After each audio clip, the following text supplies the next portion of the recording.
everyone, welcome to Pennsylvania Bigfoot Structures. On today's episode, I'd like to go over this little number here.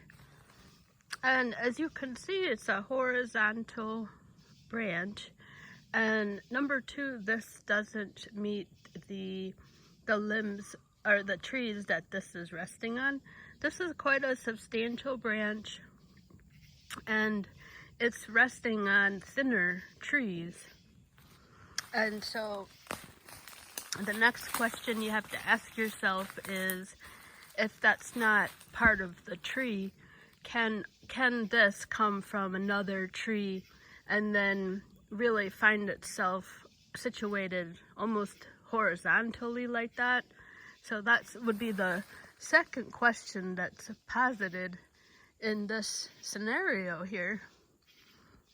And now I've seen this for quite a bit, and I'm just finally decided to tape it because I've always thought this was more on the sketchy side than it being natural, for those two reasons.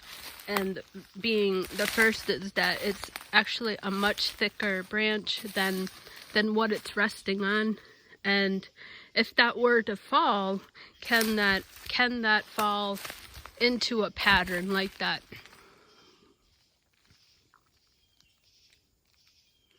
Now, what's usual about this is it's very hard to show the tops of trees in this forest because it's so dense. And so I just like to pan around. Now, I am about 10 feet away from the asterisk, so I'm very close to the asterisk, which means I'm very close to the road. Here, there's the road.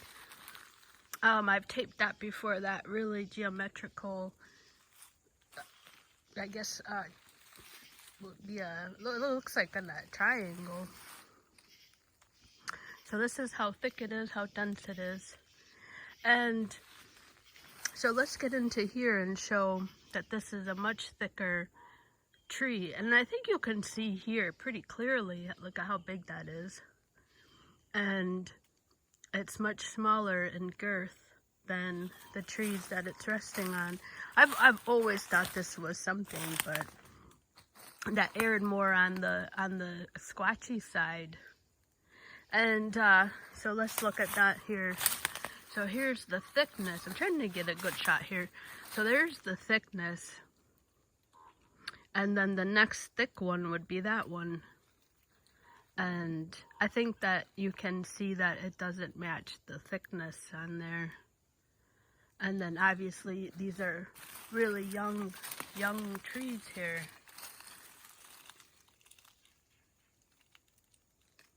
And the next thicker one would be over here. That's the next set that it could potentially come from. And so the question would be, could it come from that tree, land over here in such a fashion as this?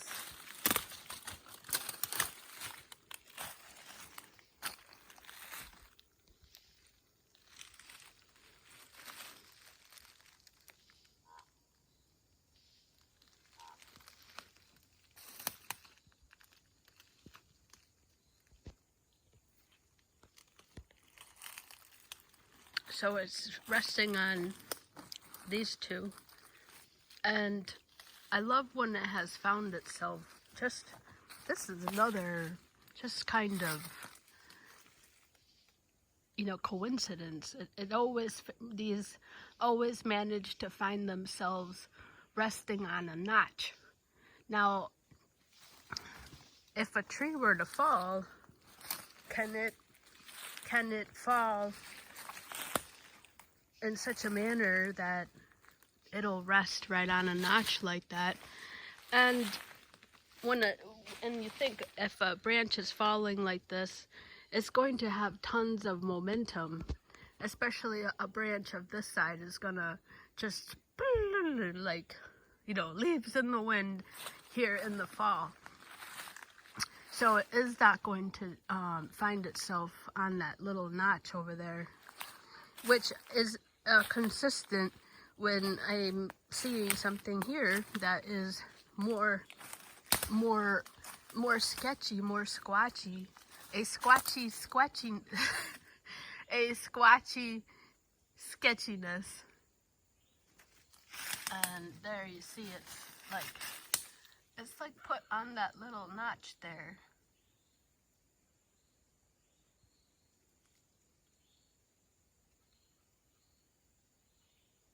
So it's really interesting that it's right at where a little notch is.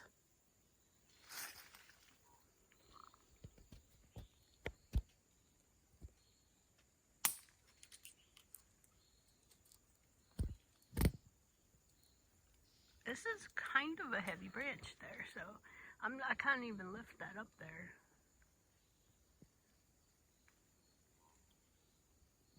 So it's on that little notch. And I think from this angle, I think I got enough light there that it's clear to see that this is not coming. There's no break on this, on the biggest tree here. And this is quite an older, diseased. This has some fungus on it. This is a different tree here. I think it might be the same tree. It's I'm not an arborist, so I can't see that. But to me, the bark is not matching. And I learned that the tree is going to have the same pattern all the way up. Like I've actually just learned that this year that a tree is going to be the same pattern all the way up. And I think that this one does have the same pattern all the way up. It's got some kind of fungus on it, this one here. But I think your eyeball, I don't think we have to be too knowledgeable just to see. It's a different tree. And I won't be able to really show clearly that these two have no breaks on it. So I'm just not going to be able to, I like to be able to show something that can be proven, and I'm just going to do my best to put the light on here. I can see that it's not coming from this tree. I'm just not going to be able to let the viewer see in spectacular fashion that, you know, that's not coming from that tree. There's no break on there. So that's just going to be unfortunate there. I think, yeah, I'm just not going to be able to show. I think that the only thing I can prove here is it doesn't look like that's from the same tree. This is a much more older than this one. Yeah, so I just can't show, and it's hard with these trees up here to show that. And let's go and try to pan up from this side. And the reason why I talk about this tree is because it would be the likeliest source for that tree. Because it's matching the, this tree could sustain the width of this branch. So I'm gonna pan up on this side, and hopefully the camera will see. It's right there, that one in the middle.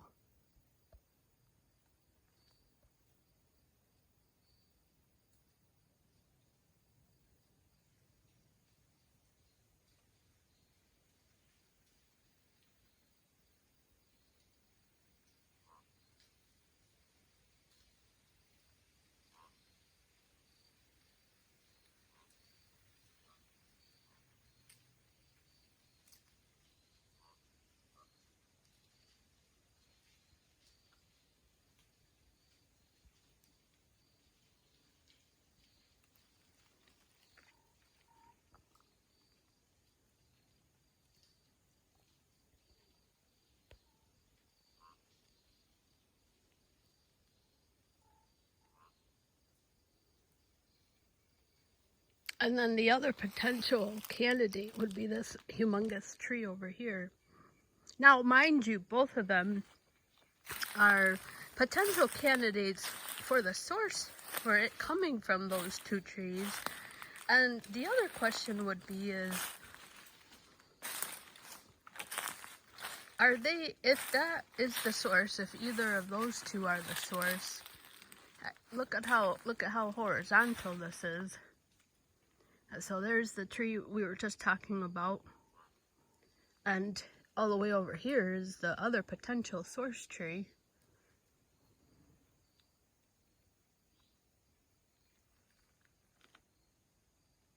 Wow, something just flew up overhead.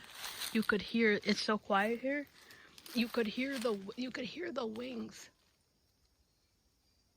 That was really cool. That was really cool. You could hear they were low enough. I could hear the wings.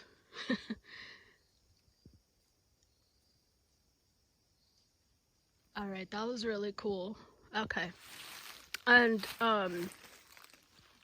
so that's what we are wanting to see here. So I'm going to span up and show. So there's that one, and then here, and then there's the horizontal. So can that come from this tree or this one? I'm going to pan up right straight across, and then you can see, so this one and that one there, and those two right here. Can that fall from either of those two trees? So I'm just panning down directly. Is that going to be able to fall from either tree and then land in such a horizontal fashion? So let me get this one is right on here. Let me get straight on it, like straight facing it.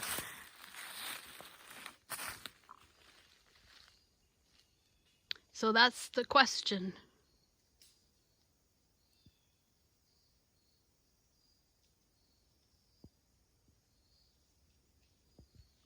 It's so simple, but it's defying the laws of physics, I think.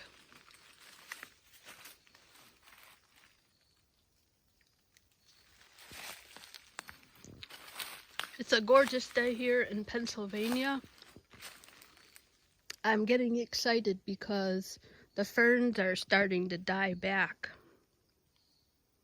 So that always is helpful. Not hiding any what do you call it, ticks or anything, I think. So the other update I have is on the lollipops. The lollipops, I left 10 of them. Now, since I've been leaving that bag of lollipops in April, I have come back every week, and maybe with the exception of one time, every week those lollipops have gotten eaten. Whether it's a, like I said, it's a raccoon or a skunk, because I actually have seen a video on YouTube, you can Google it, of a raccoon holding a lollipop, like a pet raccoon holding like a lollipop, and he's licking it. So they're perfectly capable of holding it. And so that's always a possibility that they were the ones that were getting in there. And I've definitely seen enough activity on the bag from scratches that looks like something's trying to claw their way in there, that I know that some of them were critters. And then I had a couple instances where I definitely am putting that in the sketchy squatchy side, possible, maybe, I don't know, but just the way that some things were left, it was definitely curious, and we're more on the hand side, somebody with hands doing that rather than a critter. And so I came back today and checked the lollipops, as I always do. This is a must stay. I always check on the asterisk and the gifting tree, and the bag of lollipops were left accordingly. Now, we have had a lot of rain here. We had that big storm that came up on the east coast of Philia, so that might have had something to do with it. And maybe they just were not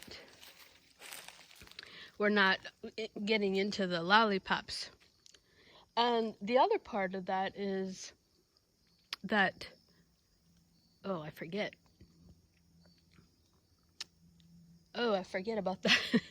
Oh, yes, I am wondering if they are going to be coming around. If, let's say, this is a Sasquatch, and the other thought I had was, let's say the ground was wet. If it is a Sasquatch, they're not going to be coming around with the ground wet if they're careful about their tracks. And then the other, which I find is absolutely normal, because foxes, I guess, will, in the snow, they will go back into their own tracks. So it's not unreasonable to think that a Sasquatch has, it's a wild animal, and so somehow, well, that's what they say, and what I mean by what they say is Cliff and Bubble on Finding Bigfoot, and Matt Moneymaker. But my whole point where I was going with this, and where I was starting, is that I'm really curious to see what the activity is going to be like coming down now into winter, and seeing the activity on the lollipops. Because I left, I believe, a jar of peanut butter during the winter, and there was absolutely no activity on it. I saw some scratches on the paper that, would be consistent with like a skunk, something with nails.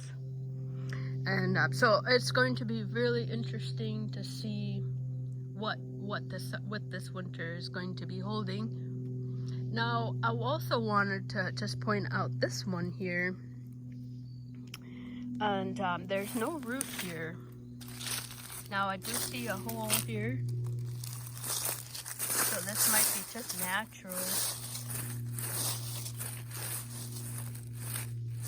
And so here's a hole, and I just don't think that this is coming from there, but of course, obviously it can.